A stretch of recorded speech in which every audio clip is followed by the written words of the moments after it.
أعوذ بالله من الشيطان الرجيم.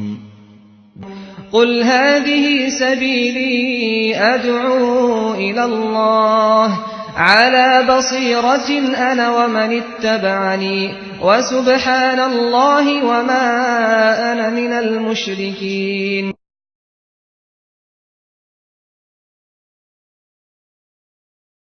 إن الحمد لله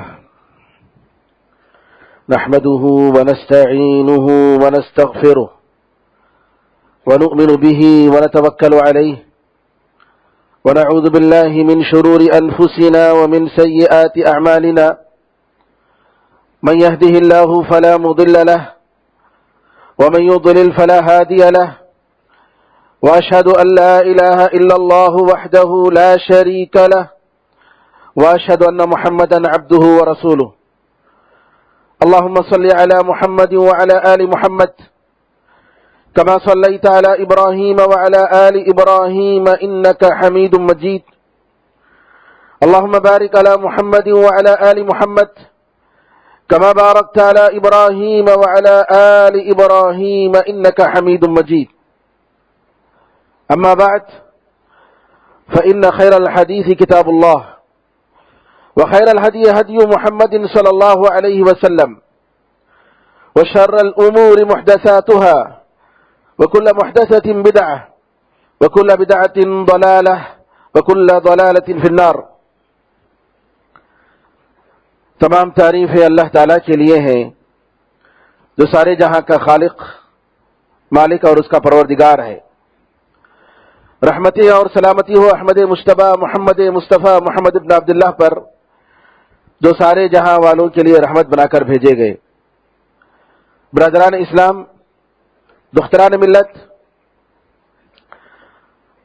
اللہ تعالی کی یہ قدرت ہے کہ اللہ تعالیٰ آئے دن کچھ نہ کچھ چیزیں پیدا کرتے جاتا ہے. قرآن میں اللہ نے فرمایا وَيَخْلُقُ مَا لَا تَعْلَمُونَ، اور اللہ تعالیٰ ایسی چیزیں پیدا کرے گا جن کو تم نہیں جانتے ہو. لیکن اللہ تعالیٰ جو بھی چیزیں عطا فرماتا ہے انسان کے لیے، یہ چیزیں نعمت بھی ہو سکتی ہیں، مصیبت بھی بن سکتی ہیں. یہ انسان کے استعمال اور اس کے کام لانے کے طریقے میں ہے کہ ان چیزوں کو وہ کیسے کام لاتا ہے، کن چیزوں میں اس کا استعمال کرتا ہے.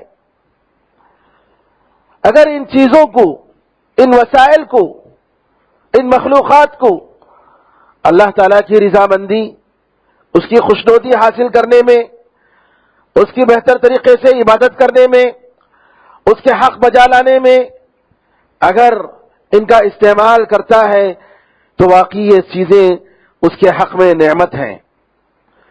اور اگر اس کے برخلاف ان چیزوں کا استعمال باطل میں ہو، برائی میں ہو، اللہ تعالیٰ سے قربت کے بجائے اللہ تعالیٰ سے دوری میں ہو اور اللہ تعالیٰ کی غضب اور غصے کا مستحق ہوتا ہو تو یہ چیزیں اس کے حق میں نعمت نہیں ہیں بلکہ اس کے حق میں زحمت اور عذاب کا ذریعہ بنیں گی. علامہ ابن القیم رحمۃ اللہ علیہ فرماتے ہیں انسان کے لیے دنیا کی ہر چیز نعمت ہے یا نقمت ہے. نقمت کا مطلب عربی زبان میں یعنی اللہ تعالیٰ کے غضب اور غصے کو لانے والی چیز، اللہ تعالیٰ کی ناراضگی کا سبب بننے والی چیز. تو لہذا انسان کو ان چیزوں کے استعمال میں ان ساری جو نعمتیں اللہ تعالیٰ کی طرف سے عطا ہوئی ہیں انسان کو ڈرنا چاہیے اور اللہ تعالیٰ کی مرضی کے مطابق اللہ تعالیٰ کی خوشنودی حاصل کرنے کے لیے ان کا استعمال کرنا چاہیے. انہی چیزوں میں سے آج کے یہ نئے سوشل میڈیا ہیں جو آپس میں ایک دوسرے سے تعلق رکھنے کے لیے، جی چاہے وہ فیس بک کی شکل میں ہو، Snapchat, WhatsApp, Twitter, Instagram, یہ جتنی چیزیں ہیں ان کا استعمال آدمی تقریباً ہر چھوٹا بڑا کرنے لگا ہے. ہم دیکھ رہے ہیں کہ ہر ایک آدمی کے ہاتھ میں ہے، ہر بوڑھا، ہر چھوٹا، ہر بچہ، ہر مرد اور ہر عورت، لیکن ان کا استعمال کیسے کرنا چاہیے، اس کے کیا آداب ہیں، انسان غافل رہتا ہے۔ اور گویا نعوذ باللہ ایک بندھے ہوئے چیز کو چھوڑا جاتا ہے، ایک بندھے ہوئے جانور کو اگر چھوڑا گیا تو اس کا کیا حال ہوتا ہے؟ بالکل انسان سمجھتا ہے کہ میں آزاد ہوں۔ انسان آزاد نہیں ہے۔ انسان جوانی میں قدم رکھنے کے بعد اس کا ہر قول، اس کا ہر عمل اللہ تعالیٰ کے ہاں ریکارڈ ہوتا ہے، اس کے جسم میں ریکارڈ ہوتا ہے۔ قیامت کے دن کتاب کی شکل میں اللہ تعالیٰ اس کے سارے ریکارڈ کو پیش کرے گا، اس کے ہاتھ بات کریں گے، اس کی انگلیاں بات کریں گی، اس کے چمڑے بات کریں گے، اس کے سارے اعضاء بات کریں گے۔ جن کو یہ برائی میں استعمال کرتا تھا یہی اس کے خلاف گواہی دیں گے۔ لہذا اللہ تعالیٰ سے ڈرنا چاہیے اور اللہ کا شکر بجا لانا چاہیے کہ اللہ تعالیٰ نے ہمیں یہ نعمتیں عطا فرمائی کہ ہم یہاں بیٹھے بیٹھے ہزاروں میل دور اپنے رشتہ داروں کے احوال اور کیفیات معلوم کر سکتے ہیں اور بزنس کر سکتے ہیں، حلال بزنس ہو سکتا ہے، بہت سارے اچھے کام ہو سکتے ہیں، لیکن افسوس کہ انسان اس کے استعمال کے لیے کوئی ضابطہ نہیں رکھا ہے۔ سب سے پہلی چیز جو آج کا انسان ان وسائل کی وجہ سے جس چیز کو برباد کرتا ہے وہ اس کا وقت ہے۔ انسان کا وقت اگر آپ دیکھیں حقیقت میں انسان کی زندگی کیا چیز ہے، اس کا وقت ہے۔ اس کی عمر کا مطلب کیا ہے؟ اس کا وقت۔ اگر اس کے وقت کا کچھ حصہ گزر گیا تو مطلب یہ کہ اس کی عمر ختم ہو گئی، اس کی عمر کا بہت بڑا حصہ چلا گیا۔ اب وہ جتنا وقت گزارتا جاتا ہے ویسے ویسے وہ موت سے قریب ہوتا جاتا ہے، اللہ سے قریب ہوتا جاتا ہے۔ تو لہذا انسان کو چاہیے کہ ان وسائل کے استعمال میں اپنے وقت کو برباد نہ کرے۔ ہم کیا دیکھتے ہیں؟ فیس بک میں ہیں، یوٹیوب دیکھ رہے ہیں، ایک چیز دیکھ رہے ہیں تو دوسرا یوٹیوب آ جا رہا ہے، دوسرا ویڈیو آ رہا ہے، ایک ویڈیو ختم ہوتا ہے تو پھر تیسرا ختم ہوتا ہے تو چوتھا۔ اس طریقے سے اس کے سامنے یہ فتنے ایسے آتے ہیں جیسے بنو اسرائیل کے زمانے میں جہاں پر مچھلی شکار کرنے کے لیے ہفتے کے دن ان کو منع کیا گیا تھا اور اس دن جو ہے مچھلیاں سامنے آتی تھی اور وہ صبر نہیں کر پائے، ہیلا بازی کی ان لوگوں نے، کہا کہ ہم جمعے کے دن رات میں جال بچھائیں گے، ہفتے کے دن مچھلیاں اس میں پھنس جائیں گی، اتوار کے دن آ کر ہم شکار کر لیں گے۔ لیکن اللہ تعالیٰ نے ان پر عذاب بھیجا۔ تو بالکل اسی طریقے سے آج جو وسائل ہیں انسان کے سامنے، گمراہی کے وسائل، فحاشی کے وسائل، بے حیائی کے وسائل، جی بدعمالی کے جتنی قسمیں ہو سکتی ہیں، ظلم اور دہشت گردی کے جتنے طریقے ہو سکتے ہیں وہ سب کے سب اس کے سامنے آتے ہیں۔ نتیجہ کیا ہوتا ہے کہ انسان اس کی وجہ سے اپنی عبادت کو بھول گیا ہے، اپنی صحت کو برباد کرتا ہے، اپنے مقصد کو بھول گیا ہے، بہت سارا وقت بلا مقصد کی زندگی گزارتا ہے۔ نبی کریم صلی اللہ علیہ وسلم نے فرمایا نعمتان مغبون فیہما کثیر من الناس، دو ایسی نعمتیں ہیں جس میں اکثر لوگ اس کے استعمال میں دھوکے میں رہتے ہیں۔ عربی زبان میں غبن ایسی چیز کو کہتے ہیں کہ ایک تاجر ایک قیمتی مال جو لاکھوں کروڑوں کا مال ہے اس کو پونجیوں میں، جی کوڑیوں میں اس کو بیچ دے، جی معمولی قیمت پہ اس کو بیچ دے، کیونکہ اس کی قدر نہیں ہے اس کے پاس کہ اس کے پاس جو مال ہے، اس کے پاس جو خزانہ ہے یہ کتنا اہم خزانہ ہے، اس کو کہتے ہیں عربی زبان میں غبن۔ نبی کریم صلی اللہ علیہ وسلم نے فرمایا دو نعمتیں ایسی ہیں جس میں اکثر لوگ غبن میں رہتے ہیں، دھوکے میں رہتے ہیں، دھوکے میں اس کو بیچ دیتے ہیں، ختم کر دیتے ہیں۔ الصحت والفراغ، ایک صحت اور تندرستی، اور دوسری خالی وقت۔ انسان کے پاس جو خالی وقت ہے، انسان کے پاس جو وقت جس میں وہ مصروف نہیں ہے، اللہ کی بہت بڑی نعمت ہے۔ اس نعمت کو انسان اللہ تعالیٰ کی خوشنودی میں استعمال کرنا چاہیے۔ کتنے لوگ ہیں جو نعوذ باللہ ان چیزوں میں، ان وسائل میں مصروف رہ کر حادثے کا شکار ہوتے ہیں، معصوم لوگوں کی جانیں لیتے ہیں، اور عبادت میں مصروف، عبادت کو جو بھول جاتے ہیں، تو نعوذ باللہ اس کے بارے میں مت پوچھیے۔ کسی صاحب نے دوسرے سے پوچھا کیا آپ کے پاس واٹس ایپ ہے؟ کہا کہ نہیں، واٹس ایپ نہیں ہے۔ کہا کہ آپ کے پاس فیس بک ہے؟ کہا کہ فیس بک بھی نہیں ہے ہمارے پاس۔ اچھا پھر انسٹاگرام ہے؟ کہا نہیں ہے۔ ٹویٹر ہے؟ کہا نہیں ہے۔ تو پھر کیا ہے آپ کے پاس؟ کہا میرے پاس کام ہے، میرے پاس کام ہے، میں کام میں مصروف رہتا ہوں، میرے پاس اتنا وقت نہیں کہ جو ہے ان چیزوں کے پیچھے لگے۔ کسی عالم سے کسی نے پوچھا کہ سلف صالحین قرآن کریم کے ساتھ ان کا کیسے تعلق ہوتا تھا؟ تو کہا کہ جس طریقے سے تم لوگ واٹس ایپ اور فیس بک کے پیچھے رہتے ہو، سلف صالحین اسی طریقے سے قرآن سے لگے رہتے تھے، ان کا حال قرآن کے ساتھ یہی تھا۔ تو آج ہم دیکھیں کہ آدمی کے پاس قرآن پڑھنے کے لیے وقت نہیں ہے، فیس بک دیکھنے کے لیے، اور جہاں جا رہا ہے وہ لکھتا ہے میں فلاں جگہ جا رہا ہوں، میں فلاں جگہ یہ کر رہا ہوں، گویا اس کی پوری ریکارڈ جو ہے وہ خود تیار کر رہا ہے، بلا ضرورت کی باتیں، نعوذ باللہ۔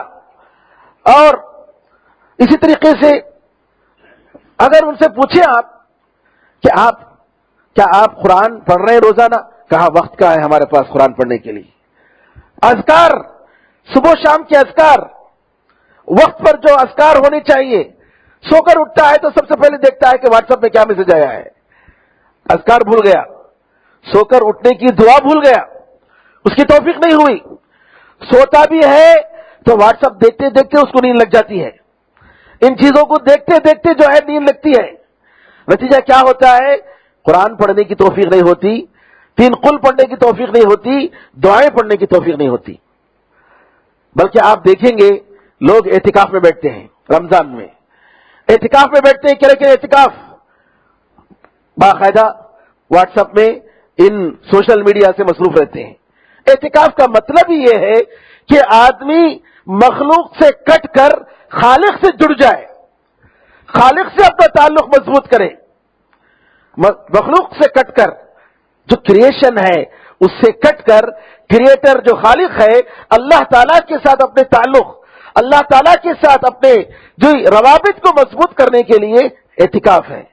لیکن اعتکاف میں بیٹھ کر اگر انسان سوشل میڈیا میں مصروف رہے وہ اعتکاف نہیں ہوا۔ تو لہذا ہم دیکھتے ہیں کہ مسجدوں میں فون وقتاً فوقتاً بجتے رہتے ہیں۔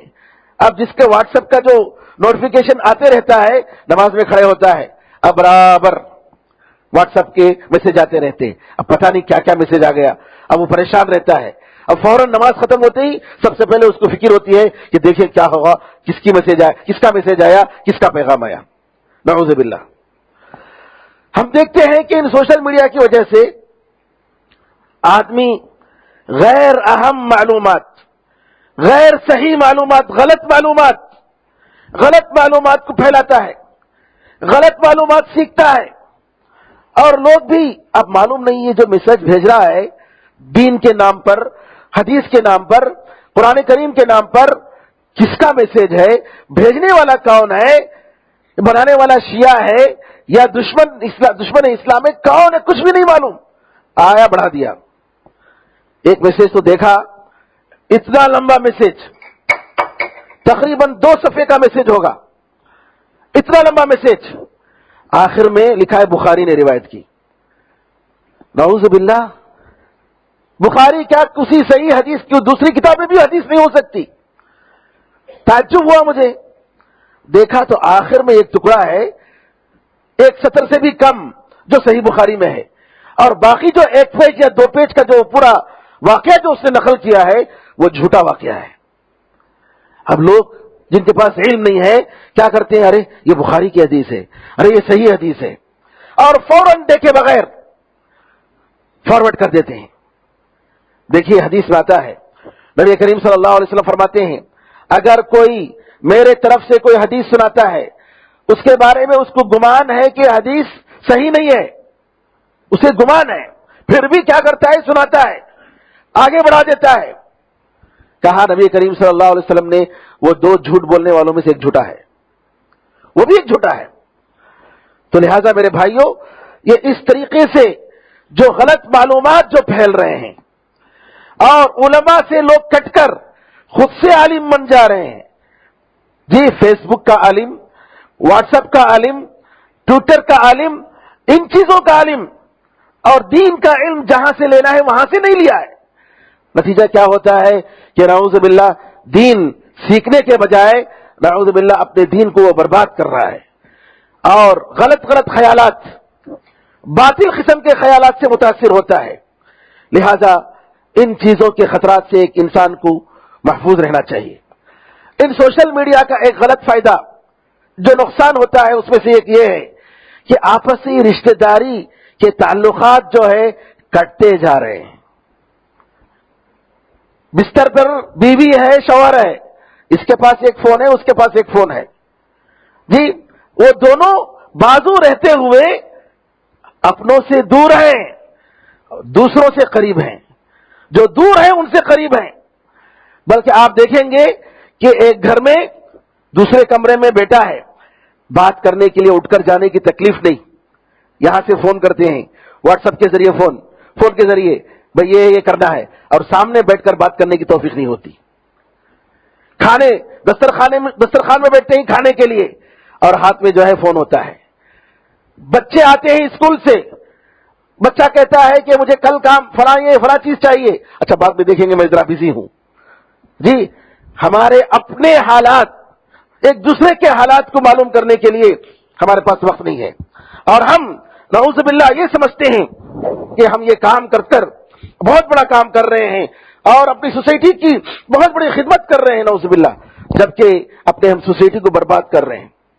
آپ دیکھیں گے کہ میاں بیوی, کتنے ایسے مرد, کتنی ایسی عورتیں اپنا سکون اپنے شوہر اور اپنی بیوی سے حاصل کرنے کے بجائے اپنے دوستوں سے حاصل کر رہے ہیں.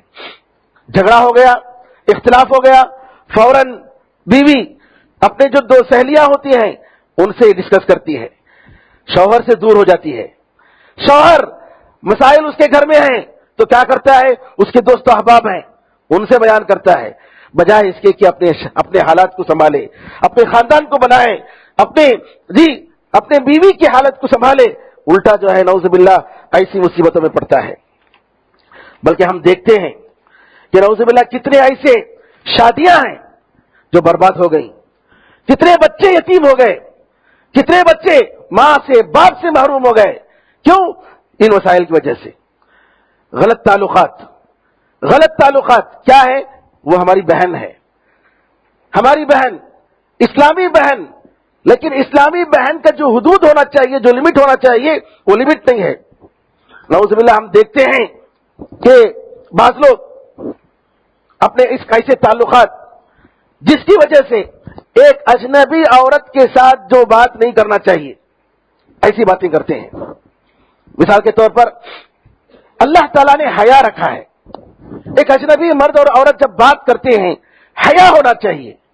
اب جب حیا ختم ہو جائے, یہ حیا کا پردہ گر جائے, ایک جملہ, معمولی سے ایک جملہ, یہ حیا کے پردے کو گرا دیتا ہے. اجنبی مرد اور عورت کے درمیان جو لمٹ ہونے چاہیے وہ لمٹ پار کر جاتے ہیں. پھر اس کے بعد کیا ہے, جب حیا کا پردہ اٹھ گیا نعوذ باللہ, اس کے بعد دیکھ رہے ہیں کتنے حرام باتیں ہو رہی ہیں. ایک لڑکی کی ایک لڑکے کے ساتھ نسبت ہوتی ہے, رشتہ جڑتا ہے, شادی ہونے والی ہے, باپ نے فون دلا دیا. اب یہاں سے کیا ہو رہا ہے, فوٹو جا رہے ہیں, لڑکی اپنی تصویریں بھیج رہی ہے, مختلف تصویریں. ایک عرصے کے بعد یہ ہوا کہ رشتہ ٹوٹ گیا. اب جو تصویریں اس نے بھیجی کیا ہوا اس کا؟ کتنا غلط استعمال. لہذا میرے بھائیوں، ہم ہمارے مردوں پر، ہماری عورتوں پر، ہمارے بچوں پر، ہمارے لڑکوں اور لڑکیوں پر ہماری نظر ہونی چاہیے، اور ان چیزوں کا استعمال بالکل شریعت کے حدود میں رہ کر کرنا چاہیے. اس میں ایک بات ہے کہ لوگ تقریر کرتے ہیں، لوگ کوئی بات اپنے فیس بک پہ ڈالتے ہیں. اب اس میں لائک کرنے والوں میں لڑکیاں ہوتی ہیں. جو لڑکیاں ہوتی ہیں، اب وہ نعوذ باللہ جو لائک کرتے کرتے ساتھ ساتھ جو جملے کستے ہیں، وہ ایسے جملے ہوتے ہیں جس میں حیا نہیں، جس میں پردہ نہیں. ایک اجنبی مرد کے ساتھ جتنی بات کرنے کی ضرورت ہے، ضرورت پر اتنی ہی ہونی چاہیے. جب حد سے زیادہ تجاوز کرتا ہے تو یہاں شیطان بیچ میں آتا ہے. اچھا، ان سوشل میڈیا کا ایک نقصان عبادتوں میں ریاکاری. لوگ جاتے ہیں عمرہ کرنے کے لیے، حج کرنے کے لیے، کیا کرتے ہیں؟ ٹیلی فون دیتے ہیں، کعبے کے سامنے میں دعا کر رہا ہوں، ذرا مجھے فوٹو پکڑیے گا جی، اور وہ ویڈیو ریکارڈ کر کے جو ہے بھیجتا ہے کہ میں کعبے کے سامنے. کس لیے ہاتھ اٹھائے؟ دکھانے کے لیے، اللہ سے مانگنے کے لیے نہیں. طواف کر رہا ہے، طواف کرتے کرتے جو ہے سیلفی بھیج رہا ہے، دیکھو میں طواف کر رہا ہوں. نعوذ باللہ، یہ ریاکاری نہیں تو کیا ہے جی. اور کتنے ایسے دعوت کا کام کرنے والے نعوذ باللہ آج کے ان وسائل کی وجہ سے اپنے آپ کو پروموٹ کرنا. سلف صالحین کا جو طریقہ تھا کہ اپنے آپ کو شہرت سے بھاگتے تھے کہ میرا نام مشہور نہ ہو جائے، میری باتیں ریکارڈ نہ کریں. منع کرتے تھے امام احمد رحمۃ اللہ علیہ کہ نہیں، میری باتوں کو لکھو، میری باتوں کو مت لکھو. لیکن آج اپنے آپ کو پروموٹ کرنا، پروموٹ کرنے کے جتنے وسائل. تقریر کرتا ہے تو تقریر 5 منٹ کی ہوتی ہے، لیکن 15 منٹ اس کا انٹروڈکشن ہوگا. اسپیکر کا انٹروڈکشن 15 منٹ، اور حضرت فلاں ہیں، یہ ہیں، وہ ہیں، اور کیا کیا نعوذ باللہ آسمان اور زمین کے خلا میں ملاتے ہیں لوگوں کی تعریف میں. تصویریں اتنی آسان ہو گئی، تصویریں اتنی آسان ہو گئی، جبکہ شریعت نے تصویروں کے بارے میں بڑی سختی کی ہے. حدیث میں آتا ہے کہ جو تصویر بناتا ہے قیامت کے دن اسے کہا جائے گا کہ تم اس میں روح پھونکو. علماء نے ضرورت کے لیے تصویر استعمال کرنے کی اجازت دی، لیکن آج الٹا ہو گیا ہے. ہر چیز کی تصویر، ہر فنکشن کی تصویر، بیوی بچے مرد ہیں عورتیں، کسی کی فرق تمیز نہیں، سب کی تصویر کھینچتے ہیں اور ڈالتے ہیں. بلکہ نعوذ باللہ حد ہو گئی. اسٹیٹس جو ہوتا ہے، اسٹیٹس میں کیسی چیزیں ڈالتے ہیں؟ گانے بجانے کے، نعوذ باللہ جو پروگرام کرتے ہیں ناچنے کے، گانے کے، وہ پروگرام شادیوں کے موقع پر اپنے اسٹیٹس میں ڈالا جاتا ہے. نعوذ باللہ، اس سے بڑھ کر بے حیائی کیا ہے؟ اس سے بڑھ کر بے حیائی کیا؟ حدیث میں آتا ہے، نبی کریم صلی اللہ علیہ وسلم فرماتے ہیں، کل امتی معافی الا المجاہرون. میری امت کے سارے لوگوں کو اللہ معاف کرے گا، لیکن صرف ان لوگوں کو اللہ معاف نہیں کرے گا جو برائیوں کو علی الاعلان سب کے سامنے کرتے ہیں، برائیوں کو لوگوں کے سامنے کرتے ہیں. تو برائیوں کو کر کے فیس بک میں ڈالنا، واٹس ایپ میں بھیجنا، یہ کیا ہے؟ برائیوں کا اعلان کرنا ہے. اسی طریقے سے ان آج کے جو وسائل ہیں اس کے نقصانات میں سے ایک نقصان یہ ہے، بہت بڑا نقصان، امت کے بڑے بڑے مسائل میں ہر آدمی بات کرنے لگتا ہے، فتوے دینے لگتا ہے. علماء جس کے بارے میں سوچتے ہیں کہ بات کرنے میں کہ کیسی بات کرنی چاہیے، کیا کرنا چاہیے، مشورہ کرنا چاہیے، آج بڑی آسانی سے ہر کوئی فتویٰ دیتا ہے. یہ بردرز کا فتنہ، جن کے پاس، جن کو عربی نہیں آتی، جن کو قرآن پڑھنا صحیح طریقے سے نہیں آتا، آج جو ہے علماء کا مقام نہیں رہا. اور یہ بردرز اپنے طور پہ جو ہے جو بتاتے ہیں، جو فتویٰ دیتے ہیں، ایسے موضوعات پر بات کرتے ہیں. لہٰذا میرے بھائیوں، ہم لوگوں کو ڈرنا چاہیے، اور خاص طور پر اپنی لڑکیوں پر نظر ہونی چاہیے. آج کتنی ایسی مسلمان لڑکیاں ہیں نعوذ باللہ جو غیر مسلم لڑکوں کے ساتھ اپنا رشتہ جوڑ چکے ہیں. اس کا سبب کیا ہے؟ یہی سوشل میڈیا ہے. سوشل میڈیا ہے.